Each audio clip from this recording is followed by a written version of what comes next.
Morning Celkon mobiles సమర్పిస్తున్న business breakfast షోకి స్వాగతం. ఏషియన్ మార్కెట్స్ లో ఈ మార్నింగ్ కొంత వీక్ ట్రేడింగ్ ట్రెండ్ కనిపిస్తుంది. ఎస్జీఎక్స్ నిఫ్టీ 5 పాయింట్ల నష్టంతో ట్రేడ్ అవుతుంది. మేబీ ఒక ఫ్లాట్ ఓపెనింగ్ కోసం మార్కెట్స్ సిద్ధమవుతున్నాయి. లాస్ట్ నైట్ యూఎస్ మార్కెట్స్ మాత్రం స్ట్రాంగ్ గా క్లోజ్ అయ్యాయి. ఆల్ టైమ్ హైస్ దగ్గర ఆల్మోస్ట్ అన్ని 3 ప్రధాన ఇండిసెస్ కూడా, ప్రత్యేకించి నాస్డాక్ మొదటిసారిగా 5,000 మార్కును దాటి క్లోజ్ అయింది. సో యూఎస్ మార్కెట్స్ లో ఒక స్ట్రాంగ్ ట్రేడింగ్ సెషన్ చూసాం last night.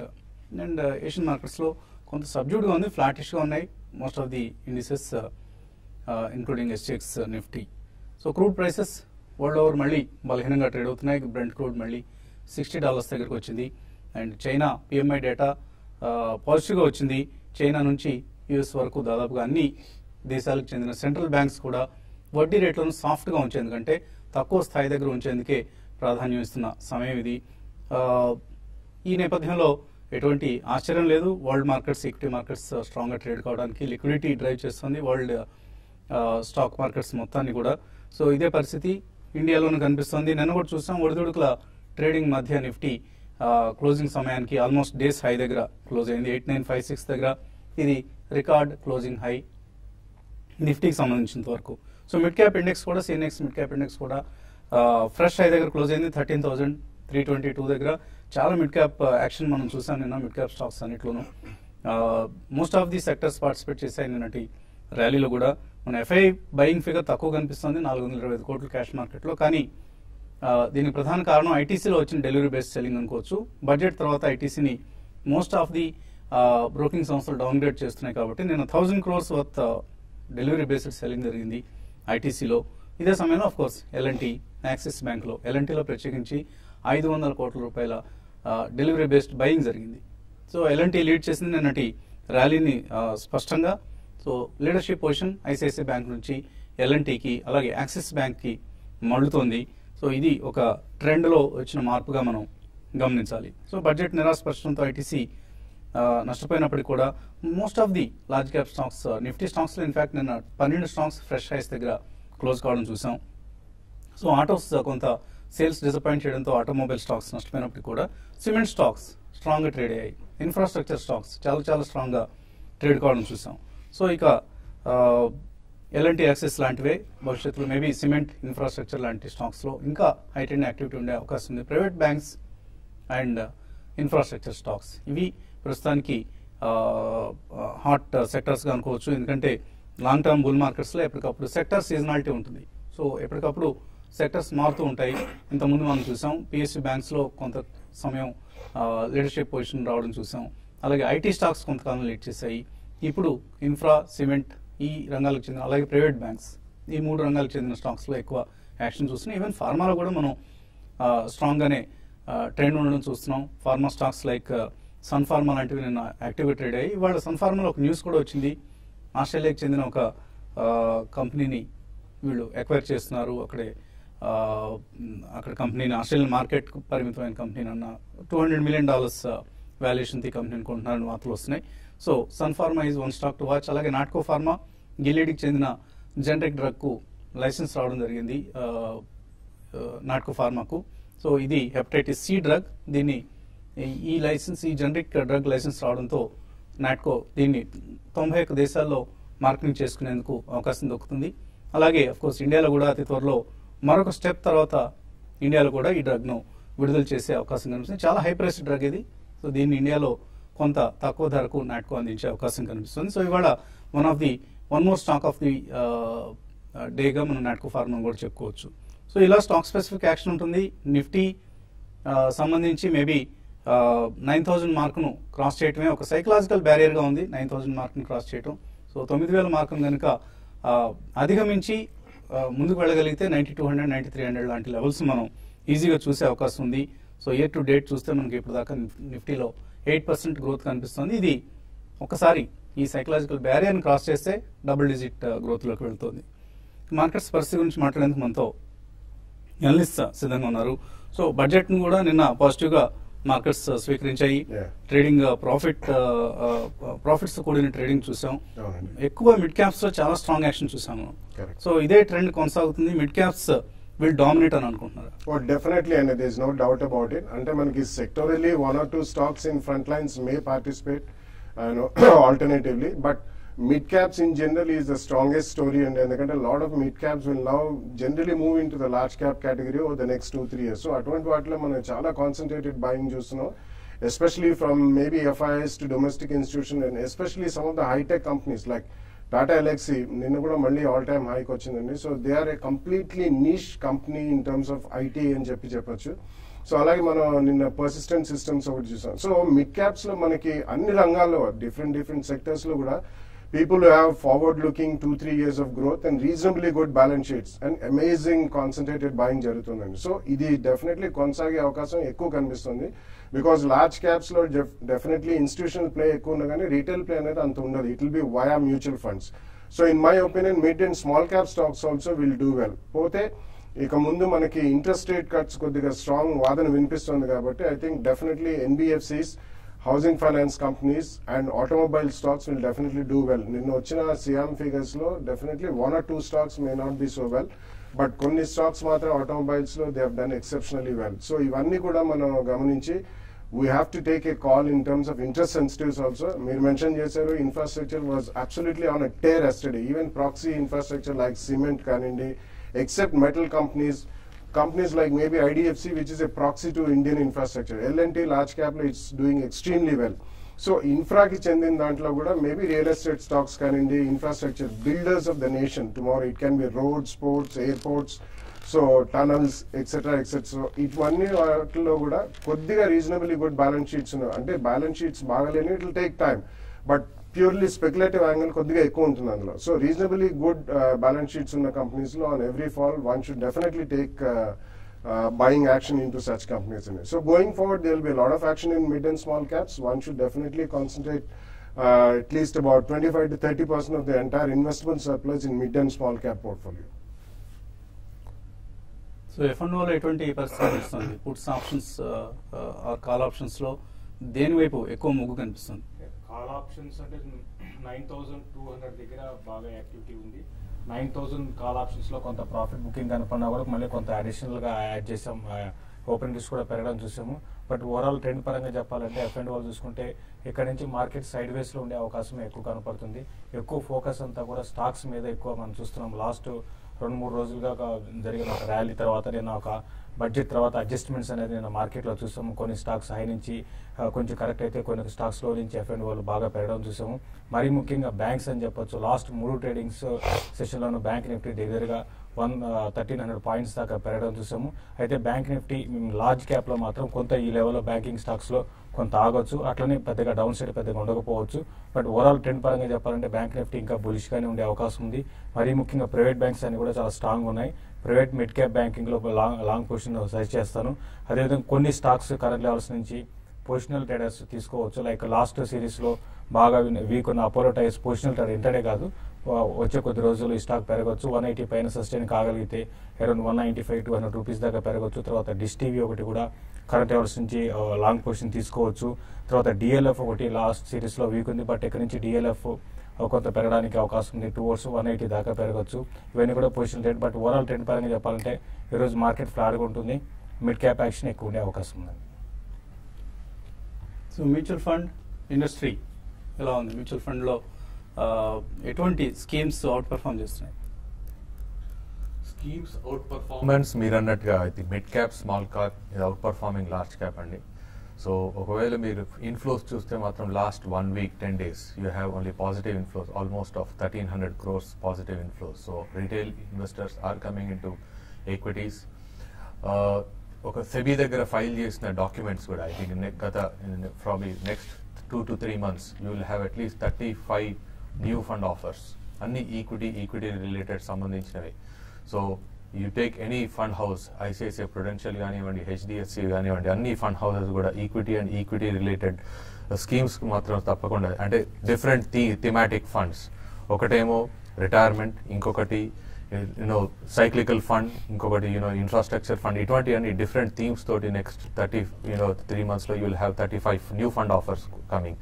So this is only a sentiment which is driving, but otherwise existing funds ఏవైతే ఉన్నాయో I think you should look at investors ఎవరైతే ఉన్నారో ఎగ్జిస్టింగ్ ఫండ్స్ ఉన్నాయో తప్పకుండా ఇన్వెస్ట్ చేయండి లార్జ్ క్యాప్ ఫండ్స్లో. బట్ రిస్క్ ఎవరైతే తీసుకున్నారో you can look at mid and small cap funds. I would probably not suggest any sectoral funds at this point of time. ఎందుకంటే someone who has to take a risk I think can look at sectoral funds. Banking కానీ infrastructure కానీ స్పెసిఫిక్గా only ఒక 10% 15% exposure తీసుకుంటే బాగుంటుంది. But otherwise stick to large cap diversified multi cap funds. That would be a good investment opportunity for next 2 to 3 years.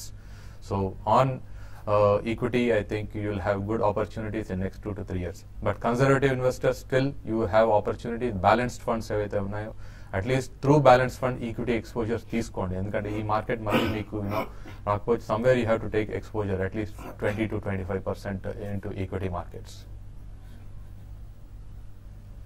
Callers line లో ఉన్నారు. First caller Bengaluru నుంచి Naidu line ఉన్నారు. Hello sir, good morning sir. Hello, good morning. అడగండి నాయుడు గారు. Sir, నేను NCC hold చేస్తున్నాను sir. 30% వరకు profit ఉన్నాను. అది ఇంకా 1 year హోల్డ్ చేయగలను. అది కంటిన్యూ చేయమంటారా? తర్వాత మిర్జా ఇంటర్నేషనల్, హెచ్ఈసి ఈ 2 తీసుకోవాలనుకుంటున్నాను. ఇక్కడ ఎంటర్ అవ్వచ్చా? సో ఎన్సీసీలో ఆయన ప్రాఫిట్స్ లో ఉన్నారు. బుక్ చేయొచ్చా ప్రాఫిట్, లేదా ఆయన 1 year హోల్డ్ చేస్తే ఇంకా బెటర్ రిటర్న్స్ వస్తాయి?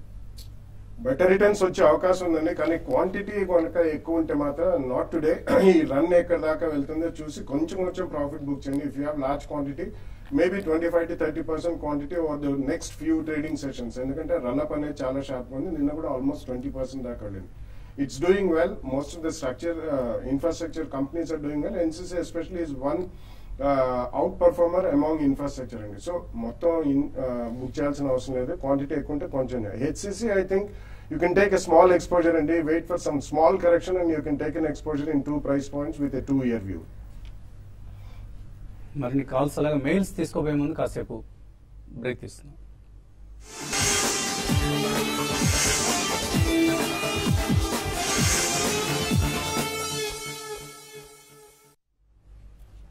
సిలికాన్ మొబైల్స్ బిజినెస్ బ్రేక్ఫాస్ట్ తిరిగి స్వాగతం. ఎస్టెక్స్ నిఫ్టీ ఫ్లాట్ గా ట్రేడ్ అవుతుంది. సో మన మార్కెట్స్ వాళ్ళు ఫ్లాట్ గా ఓపెన్ అయ్యే అవకాశాలు కనిపిస్తున్నాయి. తర్వాత కలర్ లైన్ ఉన్నారు హైదరాబాద్ నుంచి హరికృష్ణ. హలో, హలో, అడగండి హరికృష్ణ. జేపీ ఇన్ఫాటెక్ పొజిషన్ అండి. జేపీ ఇన్ఫాటెక్ అండి. ఏ రేట్ లో కొన్నారు మీరు? నేను 28 లో కొన్నానండి. 28 లో కొన్నారు. జేపీ ఇన్ఫ్రా హోల్డ్ చేయొచ్చా? అంటే ఇన్ఫ్రాస్ట్రక్చర్ అన్ని కూడా బాగా కొంచెం లాస్ట్ ఒక 1 week నుంచి కానీ చూస్తే బాగా లాంగ్ బిల్డ్ కావడం చూస్తామండి. బట్ ఈ లెవెల్లో ఈ స్టాకింగ్ కొంచెం పెరగచ్చు. కొంచెం డౌన్ సైడ్ అయితే పెద్దగా ఉండకపోవచ్చు అండి. బట్ హోల్డ్ చేయండి. ఇన్వెస్ట్మెంట్కి మాత్రం ఇది మంచి స్టాక్ కాదండి. బెటర్ ఏంటంటే దీంట్లో కన్నా మెయిన్ ఇన్ఫ్రాస్ట్రక్చర్లోనే చాలా కౌంటర్స్ ఉన్నాయి. ఫండమెంటల్ చాలా స్ట్రాంగ్ కౌంటర్స్, వాటిలో ఇన్వెస్ట్ చేయమంటాను. దీంట్లో అయితే 22 కానీ క్రాస్ అయిందంటే ఈ స్టాక్ అరౌండ్ 24-25 లెవెల్స్ దాకా రావచ్చు. అక్కడికి వచ్చినప్పుడు మీరు ఈ స్టాక్ నుంచి ఎగ్జిట్ కమని అంటే పెద్దగా పెరిగే అవకాశం అయితే లేదండి. తర్వాత కలర్ లైన్ ఉన్నారు గుంటూరు నుంచి వెంకటేశ్వర్లు. హలో, గుడ్ మార్నింగ్ అండి వసంత్ గారు. మార్నింగ్. అడగండి సార్. నేను అశోక బిల్కాన్ 140లో 500 షేర్స్ తీసుకొని నిన్న 193లో నేను బయటకు వచ్చానండి. బ్రహ్మాండం. తర్వాత మళ్ళీ ఎంటర్ అవ్వాలనుకుంటున్నాను సార్. ఏదైనా డిప్ దొరికే అవకాశం ఉందంటారా, లేకపోతే ఏదైనా వేరే స్టాక్ ట్రై చేయమంటారా? అలానే స్మార్ట్ లింక్ ఒక 8 షేర్స్ 80 రూపీస్ లో ఉన్నాయండి, 80 రూపాయలు. ఇంకేదైనా బై చేద్దాం అనుకుంటున్నా సార్. కొంత స్టాక్స్ ఫండమెంటల్ చెప్తారా సార్ కొంచెం? సో స్మార్ట్ లింక్ అమ్మేసి వేరే దానిలోకి వెళ్దాం అనుకుంటున్నారు? లేదు సార్, ఇంకొంత యాడ్ చేసుకోవాలనుకుంటున్నాను. యాడ్ చేసుకోమంటారా, లేకపోతే ఉన్న స్టాక్ ని హోల్డ్ చేయమంటారా? మళ్ళీ అశోక బిల్కాన్ లో కూడా ఎంటర్ కావాలనుకుంటున్నాను. ఇక్కడ ఎంటర్ కావచ్చా, లేకపోతే ఏదైనా కొంచెం డౌన్ సైడ్ వచ్చా? ఓకే, అశోక బిల్కాన్ రీ ఎంటర్ కావచ్చా, అలాగే స్మార్ట్ లింక్ ఇంకా యాడ్ చేసుకోవచ్చు? Yeah, Ashoka Buildcon definitely one of the reasonably strong road projects in the company and in infrastructure. So Ashoka Buildcon you can wait for a small correction. ఒకవేళ అటువంటి రాకపోతే 2 price points లో మళ్ళీ కొనండి Ashoka Buildcon with 2-year view. You will make decent money. Smart Link additional గా add చేయొద్దని. You can go with companies which have intellectual property right, like maybe a KPIT or Tata Elxsi ఇట్లాంటివి ఉన్నవి మాత్రం smart link ఉంచండి. Because it's purely more of A network based company. So వీటిల్లో exposure తీసుకుంటే బాగుంటుందండి. వరంగల్ నుంచి Raghu line ఉన్నారు. Hello, hello sir, good morning. Morning. అడగండి. ఈ హెచ్సిసి 35 రూపాయల యావరేజ్ లో ఉన్నాయండి. ఈ రేట్ లో ఉంటుందా, ఇంకా యావరేజ్ సార్? HCC sir. చాలా రోజుల తర్వాత ఒక మేజర్ అప్ ట్రెండ్ అనేది వీటిలో రాబోతుందండి. ఇన్ఫ్రాస్ట్రక్చర్ స్టాక్స్, తర్వాత రియాలిటీ స్టాక్స్ ఇవి వచ్చినప్పుడు ఏ విధంగా ఉంటాయి, ఒక 2 months 3 months లోనే 40-50% ఈవెన్ 100% కూడా పెరిగే అవకాశాలు ఉంటాయి. నిన్న కూడా చూసాము హెచ్సిసి దగ్గర 10% పెరిగింది. మీరు ఆల్రెడీ ప్రాఫిట్ లో ఉన్నారు కానీ హోల్డ్ చేయండి, ర్యాలీని మాత్రం మిస్ కావద్దు. 42 కానీ క్రాస్ అయ్యేదంటే అరౌండ్ 55-60 ఆ లెవెల్స్ దాకా టెస్ట్ చేసే అవకాశం ఉంది. రాను రోజుల్లో ఇంట్రెస్ట్ రేట్స్ కూడా తగ్గే అవకాశం ఉంది కాబట్టి స్ట్రాంగ్ గా హోల్డ్ చేయమని చెప్తాను. సో మార్కెట్స్లో ఇవాళ కొంత ఓపెనింగ్ వీక్గా ఉండడానికి మరో కారణం కూడా మనం చెప్పుకోవచ్చు. జనవరి కోర్ సెక్టర్ గ్రోత్ చాలా స్లోగా రావడం చూస్తున్నాం. సో కోల్ కావచ్చు, ఎలక్ట్రిసిటీ, సిమెంట్, స్టీల్ ఇటువంటి ఇండస్ట్రీస్ అన్ని కూడా చాలా తక్కువ గ్రోత్ను జనవరి నెలలో చూసాయి. ఇన్ఫ్యాక్ట్ 5 months లోయెస్ట్ లెవెల్కి హెచ్ఎస్బిసి మ్యానుఫ్యాక్చరింగ్ పిఎంఐ పడిపోయింది. సో ఈ అంశాన్ని కూడా దృష్టిలో ఉంచుకోవాలి. అండ్ ఈమెయిల్స్ అందే మనకు చాలా అరవింద్ యదైర్ అన్న పేరుతో వచ్చింది. ఇది యూనియన్ బ్యాంక్ ఆఫ్ ఇండియా 200 షేర్లు కొన్నారు, యావరేజ్ ప్రైస్ 171. ఏం చేయాలి, hold are cell? Union bank of India correct మీరు తీసుకున్న రేట్ లోనే ఉందండి. మీరు కొంచెం వెయిట్ చేయండి. స్టాక్ లో కొంచెం 160 దాకా డౌన్ సైడ్ మనం వచ్చి మళ్ళీ రివర్స్ అయింది. రానున్న రోజుల్లో అరౌండ్ 195-200 రూపీస్ దాకా రావచ్చు. షార్ట్ టర్మ్ కోసం అయితే అక్కడ ప్రాఫిట్ బుక్ చేసుకోండి, లాంగ్ టర్మ్ కోసం హోల్డ్ చేయండి. అరవింద్ కన్నడిగా లాగా ఉన్నారు. సో కన్నడిగులు కూడా మన కార్యక్రమాన్ని చూస్తున్నారు. థ్యాంక్ యూ వెరీ మచ్ అండి. శివ్ కౌశిక్ అడుగుతున్నారు, ఐఆర్బి ఇన్ఫ్రా, ఐటీసీ ఈ 6 months కోసం తీసుకోవచ్చు? ITC probably is not a great buy అండి. నిన్న చాలా హెవీ డెలివరీ బేస్ సెల్లింగ్ జరిగింది because of the recent excise duty hikes and all. So కొంచెం స్టాగ్నేట్ అయ్యే అవకాశం ఉంది, not immediately. So IRB Infra probably you can buy it in 2 price points. Srinu Thati అడుగుతున్నారు, bill care 55 రూపాయల్లో కొన్నారు, ఇప్పుడు 47 అయింది. ఇది ఏం చేయాలి? ఉన్న వాటిలో ప్యాకింగ్ దాంట్లో బాగా స్పెక్యులేటివ్ స్టాక్ అండి. ఇది దీంట్లో పెద్దగా ఎక్కువ కాలం మీరు హోల్డ్ చేయకండి. స్లోగా ఇప్పుడైతే కొంచెం ట్రెండ్ అనేది ఫ్లాట్ గానే ఉంది. మీరు అరౌండ్ 55 ఆ లెవెల్కి వచ్చినప్పుడు మీరు ఎగ్జిట్ కమని చెప్తానండి. రవిచంద్రనాథ్ అడుగుతున్నారు, సుజనా టవర్స్ కొన్నాడు 16 రూపాయల 50 పైసల్లో, ఇప్పుడు 13 ఉంది, ఏం చేయాలి?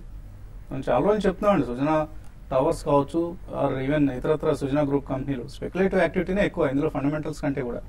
సో మీరు రిస్క్ తీసుకునే ఉద్దేశం ఉంటే హోల్డ్ చేసుకోండి, otherwise come out of the stock and invest in a good stock, fundamentally good company. గతి 320 రూపాయలు కొన్నారు సురేష్ రెడ్డి, ఇప్పుడు బయటకు వచ్చేద్దాం అనుకుంటున్నారు, రావచ్చా, సెల్ చేయొచ్చా? Well, it will take quite some time to go back to those highs అండి, ఎందుకంటే you bought it at a very high price. అంటే చాలా ఫాస్ట్ రన్ అప్ అయింది. కరెంట్లీ బయటికి రావడం అంత ఉత్తమం కాదండి. Wait for maybe a quarter or 2, then ఒక ట్రేడింగ్ బౌన్స్ వచ్చినప్పుడు close to your price you can come out. Karunakar అడుగుతున్నారు, long term prospects Nectar pharma ఎలా ఉన్నాయి? 35 రూపాయలు కొన్నారైనా. Nectar life sciences,